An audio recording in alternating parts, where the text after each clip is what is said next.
ITI आपने किया था तो पहला एग्जाम कौन सा आपने दिया था? डीआरडीओ के बाद और कौन कौन सा एग्जाम आपने दिया है? इसके बाद एनपीसीआई, दो एनपीसीआई का डाला था, एक एनपीसीआई तारापुर और एक एनपीसीआई काकड़ापाड़, जिसमें काकड़ापाड़ में सिलेक्शन हो गया। सुबह 4 बजे उठ जाते थे और मेरा टारगेट था कि डेली 5 बजे बैठ जाना और 10 बजे तक ओवर कर देते थे। और मैं अपने मोबाइल में एप्लीकेशन को हमेशा पीडीएफ को ऑन करके पढ़ते रहते थे, यहाँ तक कि मार्केट में भी निकलते थे तो पढ़ते हुए निकलते थे। पढ़ने का तरीका तो पहले तो एक बार थ्योरी को पढ़ना चाहिए पूरी तरह से कंप्लीट, और इसके बाद प्रैक्टिस करना चाहिए, ज़्यादा प्रैक्टिस करना चाहिए। जो क्वेश्चन गलत होता था उसको क्या करते थे? उसको तो मैं कॉपी में भी लिखता था और लिखकर दीवार पे भी चिपका देता था। नमस्कार दोस्तों, मैं अभिषेक राज, इजी वे ग्लोबल में आप सभी का स्वागत करते हैं। दोस्तों मेरे साथ अमित शर्मा है और इनका सिलेक्शन एनपीसीआई में हुआ है।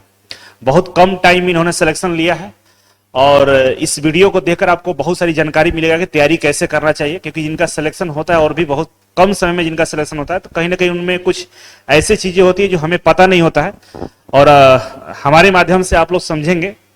अगर आप तैयारी कर रहे हैं, सरकारी नौकरी के फिराक में है कि भाई आईटीआई से जल्दी सरकारी नौकरी मिल जाए, तो फिर ये वीडियो आपके लिए काफी महत्वपूर्ण है। तो चैनल पर बने रहिए, सब्सक्राइब जरूर कर लीजिएगा। स्वागत है अमित, अपना परिचय बताइए। मेरा नाम अमित शर्मा है और मैं बिहार के छपरा जिला से बिलोंग करता हूँ। फिटर ट्रेड से आपने आईटीआई कब किया था? ये 18-20 सेशन था मेरा। तो आपने आईटीआई किया, ठीक है, फीडर ट्रेड से। तो आपने एजुकेशन क्वालिफिकेशन के बारे में बताइए कि आपका क्वालिफिकेशन क्या क्या, टेंथ के बाद आपने क्या किया, ये सारा चीज बताइए।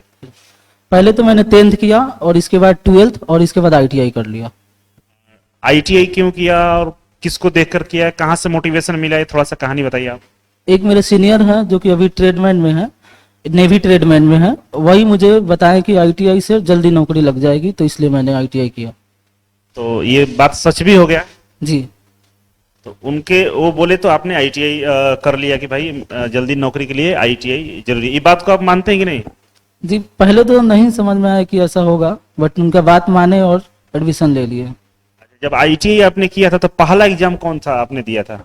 डीआरडीओ दिया था। डीआरडीओ में क्या परफॉर्मेंस रहा था? वहाँ पे तो सर परफॉर्मेंस अच्छा नहीं रहा, नंबर कम आया, बट मैंने सोचा कि तैयारी उस समय नहीं है इसलिए कम नंबर आया है। उसी टाइम एक मेरा फ्रेंड राहुल कुमार गिरी मिले, वही मुझे बताएं कि आप इससे तैयारी करेंगे आईटीआई के थ्रू तो बहुत अच्छा आपकी तैयारी हो जाएगी और कम टाइम में आपका सिलेक्शन हो जाएगा। तो मैंने आपने डीआरडीओ का एग्जाम पहला दिया तो वहां से आपको आइडिया मिला कि कुछ हो सकता है, फिर आपके फ्रेंड का सजेशन मिला। तो जब आप तैयारी करना शुरू किए तो तैयारी करने के दौरान क्या प्लानिंग था आपका, मतलब किस तरह से तैयारी कर रहे थे, किस तरह से पढ़ाई कर रहे थे, ये थोड़ा सा जानना चाहेंगे। तो जैसे कि मैंने इजी वे का, पहले एक फ्रेंड है जो मेरे अभिषेक नाम है उनका कोर्स पहले से परचेज किए हुए थे वो नॉन टेक की तैयारी कर रहे थे, तो उनसे हम आईडी मांगा तो वो आईडी अपना दे दिए। तो हमने सोचा कि अब वो आईडी दिए हैं तो फिर हो सकता है कि वो रिटर्न आईडी ले लेंगे अपना। तो फिर मैंने क्या किया कि जो चैप्टर जो मेरा कमजोर था, पूरी तरह से वीक था, उसी चैप्टर को मैंने रफ्तार में पढ़ना स्टार्ट किया और जितने भी नोट्स थे उस नोट्स को मैंने प्रिंटर से निकलवा लिया था, ताकि मुझे नोट करने में टाइम लग रहा था तो मैंने वीडियो से केवल समझा थ्योरी को। और 3 मंथ होने के बाद मेरा आईडी फिर वो ले लिए, जैसे कि उन्हीं का आईडी था, वो आईडी फिर से अपने मोबाइल में वो लॉगिन कर लिए, तो मेरे पास तो ऑन नहीं रहा। तो फिर मैंने इजी वे का कोचिंग का एप्लीकेशन डाउनलोड करके फिर मैंने परचेज किया। मतलब पहले आप एक्सपीरियंस किए और 3 महीने के दौरान आपको लगा कि एकदम बिल्कुल बढ़िया है पढ़ने के लिए? जी लगा, कलर वाइज नोट्स था, अच्छा लगा मुझे और प्रैक्टिस सेट भी था उसमें, तो सोचे कि सब कुछ यहाँ मिल जा रहा है तो इसलिए मैंने परचेज कर लिया। जब आप अच्छा, डीआरडीओ के बाद और कौन कौन सा एग्जाम आपने दिया है? इसके बाद एनपीसीआई, 2 एनपीसीआई का डाला था, एक एनपीसीआई तारापुर और एक एनपीसीआई काकड़ापाड़, जिसमें काकड़ापाड़ में सिलेक्शन हो गया। सिलेक्शन हो गया। तो आपने मतलब 3 ही एग्जाम अभी तक दिए हैं, इसमें से एक में आपका सिलेक्शन हो चुका है, एक का एग्जाम पेंडिंग चल रहा है।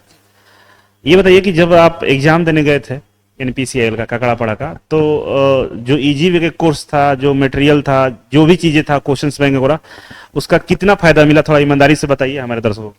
जैसे कि थ्योरी तो मैंने पढ़ा था तो कंसेप्ट क्लियर हुआ था और प्रैक्टिस सेट लगाया था तो उससे भी मतलब काम आ गया। तो मतलब कोर्स बेस्ट है बच्चों को पढ़ने के लिए, नौकरी के लिए? जी बिल्कुल बेस्ट है।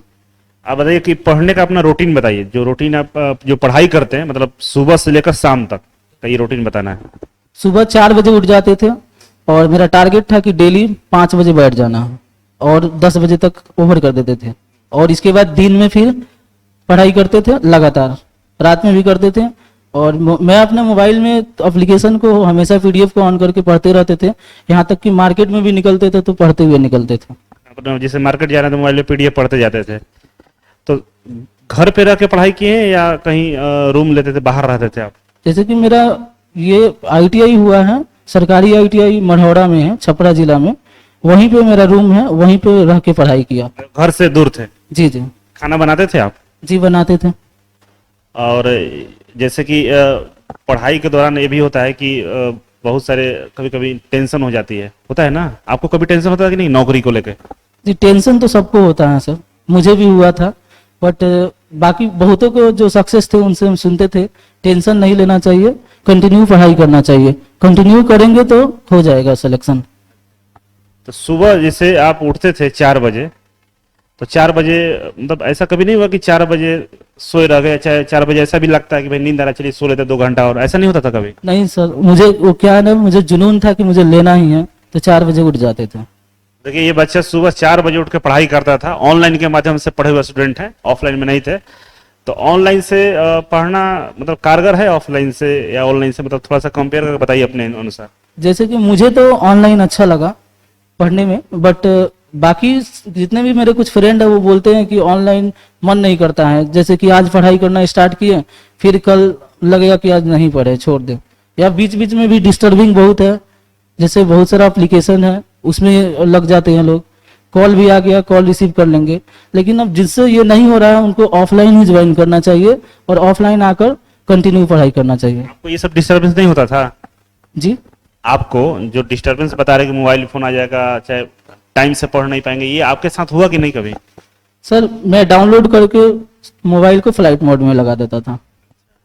तो ये बताइए कि सोशल मीडिया जैसे फेसबुक है, व्हाट्सएप है, टेलीग्राम है, तमाम सोशल मीडिया एप्लीकेशन है, यूट्यूब है, जहाँ पे टाइम पास होता है, आपके मोबाइल में फेसबुक, व्हाट्सएप, इंस्टाग्राम ये सब है? मेरे पास है, लेकिन पहले नहीं था, अभी है। तब ये रिजल्ट आने के बाद डाउनलोड किए या पहले से? पहले भी था, रिजल्ट आने के पहले भी था, बट इसका यूज हम ज्यादा नहीं करते थे, कभी कभी। तो जैसे कितना देर सोशल मीडिया पे आप डेली जाते थे, मतलब घूमने के लिए, फेसबुक या टेलीग्राम ये सब चीजें होता है ना, कितना टाइम आप देते थे उस पे? टेलीग्राम ऑन करते थे, वहां भी पीडीएफ अपना सेव किए थे इसलिए। और व्हाट्सएप पे बस जैसे कि किसी का मैसेज, इंपॉर्टेंट मैसेज देख लेना, या मुझे भी कहीं एसएमएस करना पड़ता था तो मैंने कर देता बस। फेसबुक और इंस्टाग्राम? फेसबुक इंस्टाग्राम नहीं चलाते थे उतना, बट कभी कभी। और जो बच्चे आईटीआई कर रहे हैं तो उनके लिए जैसे जो बच्चे आईटीआई कर रहे हैं उनका सवाल होता है, 2 सवाल होता है कि सर हम आईटीआई कर रहे हैं, कैसे करें, क्या पढ़ें, कुछ सजेशन अपनी तरफ से बताइए। आईटीआई तो करना चाहिए, और आईटीआई ऐसे कॉलेज में करना चाहिए जहां पे थ्योरिकल और प्रैक्टिकल दोनों अच्छे से हो रही होगी, क्योंकि सर्टिफिकेट लेने से कोई फायदा नहीं है। अगर आप सर्टिफिकेट लेते हैं तो केवल सर्टिफिकेट ही रहेगा, उनकी जॉब नहीं होगी। जॉब के लिए ओनली फॉर प्रिपरेशन करना पड़ेगा, और वो भी मतलब कॉलेज के थ्रू भी होनी चाहिए या कोचिंग के थ्रू होनी चाहिए। तो मतलब आईटीआई ऐसे जगह से करें जहां से पढ़ाई होती हो, कुल मिलाकर यही है। तो एक स्कीम का हम थोड़ा सा ऐड कर देना चाहेंगे कि हमारे यहाँ से अगर आप आईटीआई करते हैं तो आपको कॉलेज के साथ साथ कोचिंग फ्री रहता है, मतलब उसी पैसे में आईटीआई भी हो जाएगा और आपका कोचिंग भी हो जाएगा, और पूरे 3 साल तक वैलिडिटी होती है। जैसे जो बच्चे मेरे यहाँ आकर ईजी वे में क्लास करते हैं उनकी वैलिडिटी 6 महीने होती है, लेकिन मेरे यहाँ से जो आईटीआई करता है वो 3 साल तक यहाँ पढ़ाई कर सकता है बिना किसी पैसे के। ठीक है, तो ये स्कीम सही है? बिल्कुल सही है सर। और बच्चे तैयारी करते हैं, उनका सवाल ये होता है कि जो बच्चा आता है इंटरव्यू के लिए उनसे ये पूछना है कि वो कितने घंटे मतलब थ्योरी पढ़ते थे, क्वेश्चंस के प्रैक्टिस करते थे, मतलब किस तरह से उनका पढ़ने का तरीका क्या था? पढ़ने का तरीका तो पहले तो एक बार थ्योरी को पढ़ना चाहिए पूरी तरह से कंप्लीट, और इसके बाद प्रैक्टिस करना चाहिए, और ज्यादा प्रैक्टिस करना चाहिए। ताकि प्रैक्टिस करने से क्या होता है कि थ्योरी में कुछ तो पढ़े रहते हैं, बहुत कुछ जानते हैं, लेकिन क्वेश्चन क्या होता है कि कोई कोई घुमा कर रहता है, और प्रैक्टिस में वो क्लियर हो जाता है। तो जैसे आप सेट उठ मारते थे पहले? जी सेट लगाए, इजी वे से ही लगाए हैं। इजी वे का जो सेट आता, कितना क्वेश्चन गलत होता, कितना नंबर आता था एक सेट में? थ्योरी पढ़ने के बाद मैंने लगाया तो मुश्किल से 3-4। 3-4। जो क्वेश्चन गलत होता था उसको क्या करते थे?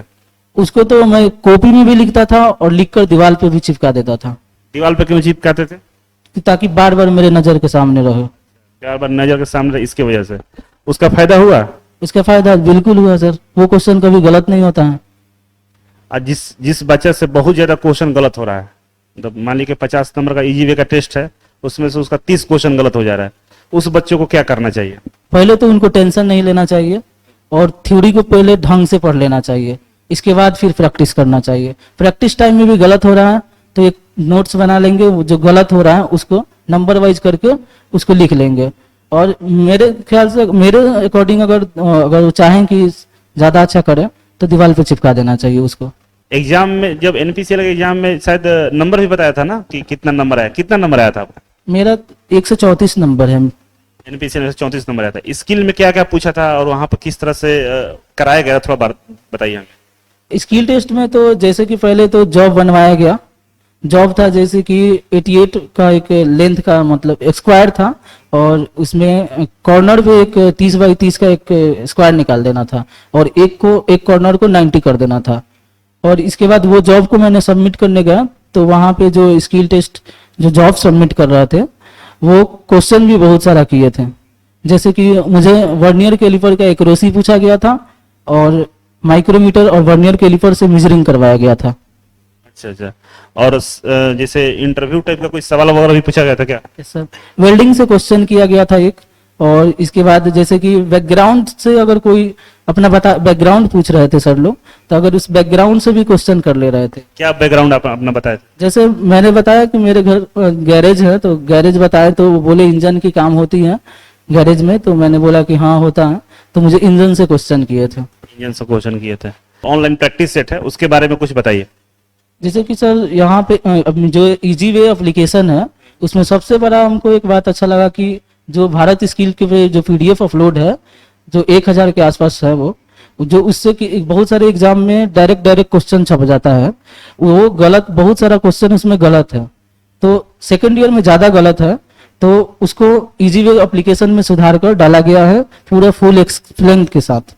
तो वो मुझे बहुत अच्छा लगा और वहां से मैंने प्रैक्टिस किया। उसका फायदा हुआ आपको? बहुत ज्यादा फायदा हुआ, बहुत सारे एग्जाम में आते रहता है।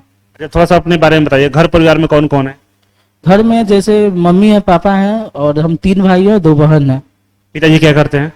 वो मेरे पिताजी किसान हैं। आप गांव से हैं या शहर से? गांव से हैं। गांव से ही रहते हैं ना। चलिए, एक गांव का लड़का एनपीसीएल में पहुंच चुका है और आप लोगों को भी इसी तरह से तैयारी करनी चाहिए। और कुछ और जानकारी चाहिए आपको तो कमेंट बॉक्स में कमेंट करिएगा। नेक्स्ट जब इंटरव्यू किसी का लेंगे तो आपके सवाल का जवाब हम जरूर पूछेंगे। और बहुत बहुत धन्यवाद वीडियो देखने के लिए। बहुत बहुत धन्यवाद Amit Sharma. Thank you so much.